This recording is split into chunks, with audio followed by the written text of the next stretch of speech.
Good evening to you both, and let's begin with motivated voters. Time to get stuff done. Because the next generation is coming, and they need our vote now so that we can go and make sure that they have a future.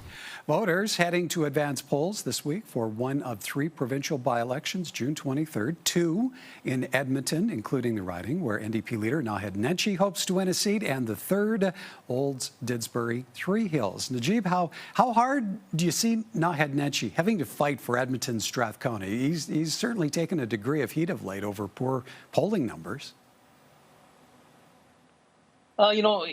He should be able to win it handily. I lived in that riding, and one of the great things about Rachel Notley was she was highly visible in that riding. She lived there, and you'd see her around.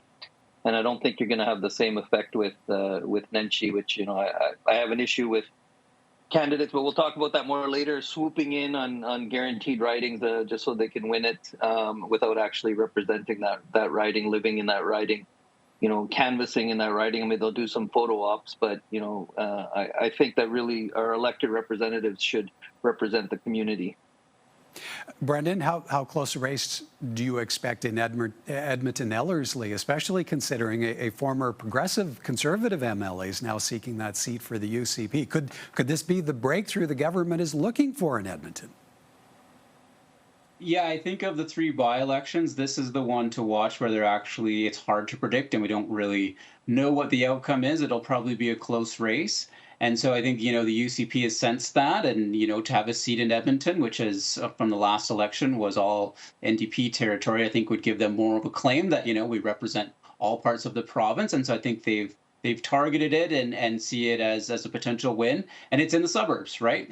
Generally, as a very broad rule, you have the rural areas that tend to vote more conservative in Canada. You have the urban centers that tend to vote more progressive. And then the suburban areas are the ones that are up for play, as we see in a lot of cases. And this is one of those.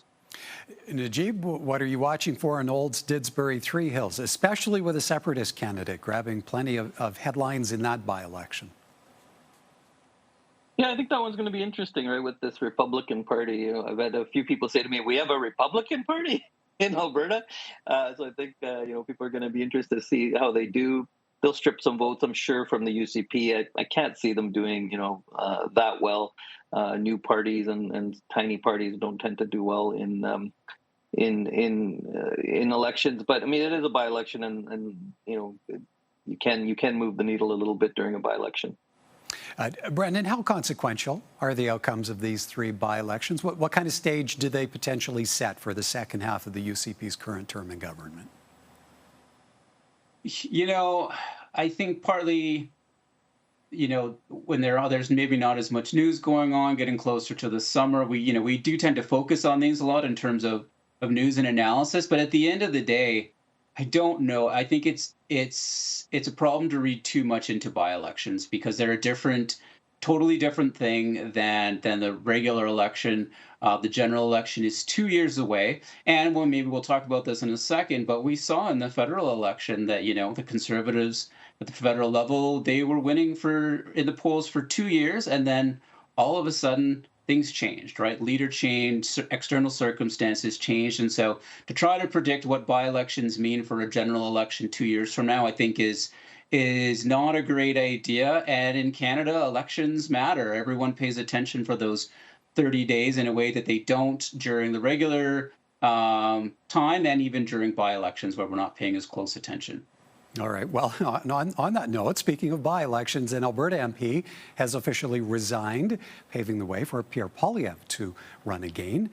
Damien Currick committed to vacating his Battle River Crowfoot seat in the wake of the federal election. And by stepping down this week, the first possible date for a by-election would be sometime in early August. And while this will give Pierre Poilievre a second chance after losing his Ottawa area seat of 20 years, there is word the Conservative leader is also to face a leadership review at a party convention in Calgary early next year. Brendan, with Damien Currick now officially having resigned his seat, what kind of pressure does that put on the Prime Minister to trigger the by-election? He did state early on there would be no games. Yeah, I think that's good. I mean, he's the leader of the party. He should be in Parliament. And so I think it's good for Carney to kind of say, we're not going to play games with this. We're gonna call the election. So given that he said that, I think there's pressure to follow through. Like if he didn't call it or delayed in calling it, I think that would be more noticeable because he has already said that he would. But I think in this context, I would agree with Najib in the sense that although this is not certainly Poilievre isn't the first person to do this. We've seen leaders do this all the time. It's not really the way our representative democracy is supposed to work, in the sense that the people or a community within a constituency are supposed to elect someone among them to go and represent them in Ottawa, rather than have someone from Ottawa come and decide to represent Ottawa to them, I guess. Najib, how much pressure do you see there being on Pierre Poilievre in running in this Alberta by-election, especially with separatist sentiments flowing in the province and the pending leadership review? Well, I think there is going to be some grassroots pressure, and I know some people are going to be bent out of shape about the fact that, they just elected a representative and he's stepping aside. And, this, again, someone who doesn't live in the riding, doesn't represent the community, is being allowed to swoop in and take advantage of it. And I think that does rub people, rightfully so, should rub people the wrong way. It's a shell game, right? And already, Andrew Scheer said that then this same MP will come back and run again in the next election. It's just silly, right? It's like, are our representatives truly representative, or is this just work from anywhere kind of policies that we have, allowing these leaders? And, he's not even really a leader. He's a lame duck leader, right? He doesn't have a seat. He can't be in Parliament. What he should have done is resigned, but he hasn't resigned, and now he doesn't even face any review until like January, a year later.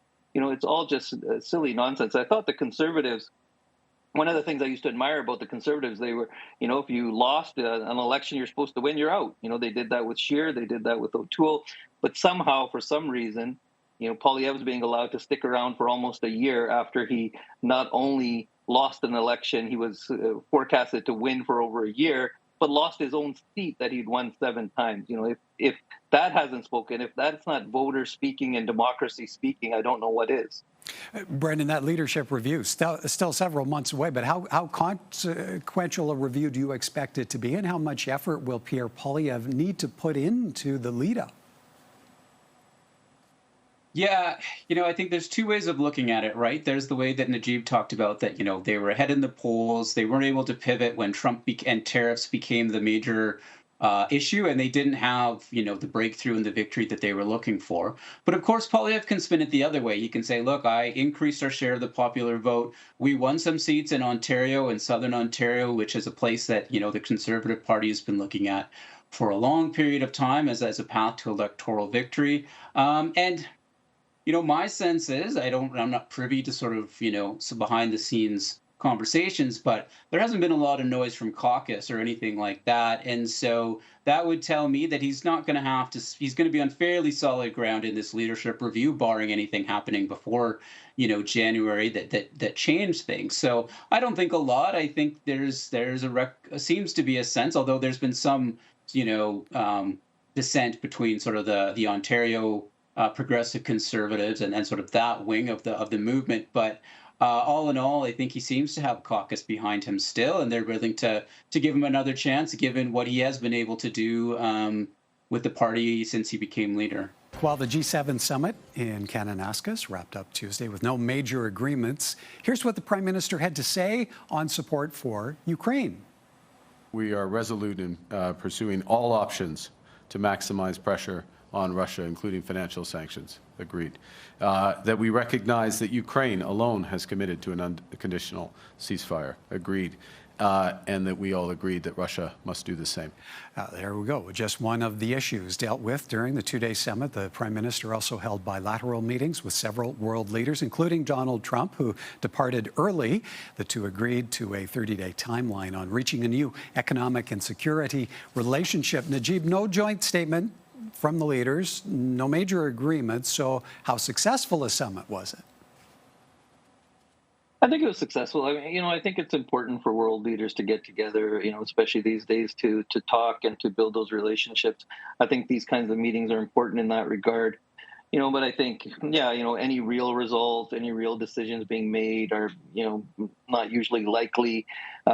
Just getting them to agree on doing some things. I mean, India, and Canada opening up that diplomatic conversation again, I think these kinds of things are important, which can be done only face to face, especially when we have a new prime minister who, needs to establish himself and build credibility with with the other leaders, heads of state. But I think it's unrealistic to expect anything concrete coming out of these kinds of meetings. Some loose agreements and some public posturing is all we can hope for. Brendan, Donald Trump leaving midway through, what impact do you think that had on the outcome? Yeah, it's, it wasn't the first time that this happened. It happened in Charlevoix as well, several years ago now. So I would be surprised if, there wasn't some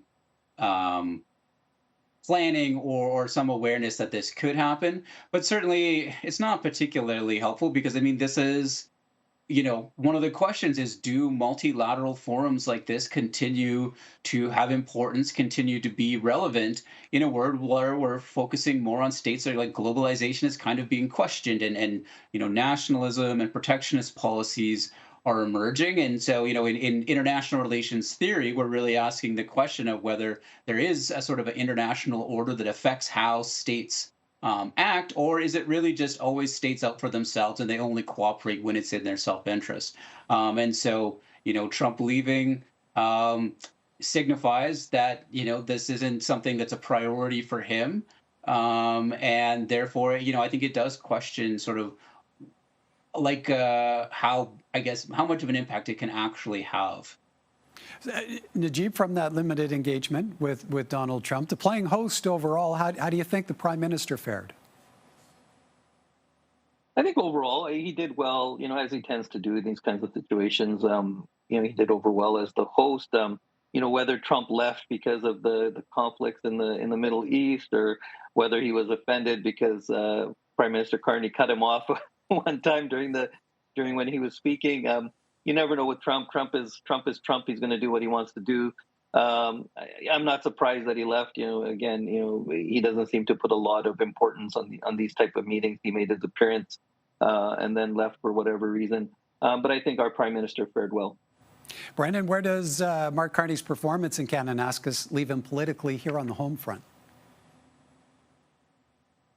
Yeah, I mean, I don't know. I don't know if people will be, watching and tuned in, that this would move the needle in terms of domestic politics. It certainly allows him to appear like a statesman. And then, as we've said, he conducted himself fairly well. There weren't any sort of major gaffes or disagreements or anything like that.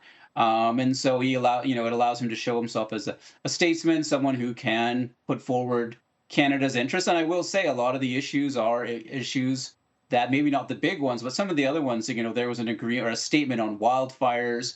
There was a statement on the use of AI to improve efficiency in government. These are things that came out of, or, issues that are important to Canadians or affecting Canadians, as well as planks in Carney's platform. And so it shows that he's able to take those things that he ran on in the election and convey those on the international stage. And so I think it gives, him sends the message, or at least creates the perception or some evidence that he can, put forward Canada's interests on the international stage. Najib, last one to you. What does the outcome of this summit say about G7 unity, even the future of the organization after having now marked 50 years of getting together? I think it looks good. I mean, I think they might not want to officially let in a few more members, at least get back up to G8, G9, or whatever it was before. And keep that diplomatic and those conversations going. I think we did a admirable job hosting it, and our Prime Minister showed well for Canada. And I think this moves us forward or back to when we were seen as a diplomatic and peacekeeping nation. And I think we've slid from that position in the last few years, and I think it's important that Canada always be in that sort of position, as seen as a diplomatic country and a peacekeeping nation. All right. On that note, we'll leave it there, gentlemen. Good to see you both. Thank you kindly. Thanks, Michael.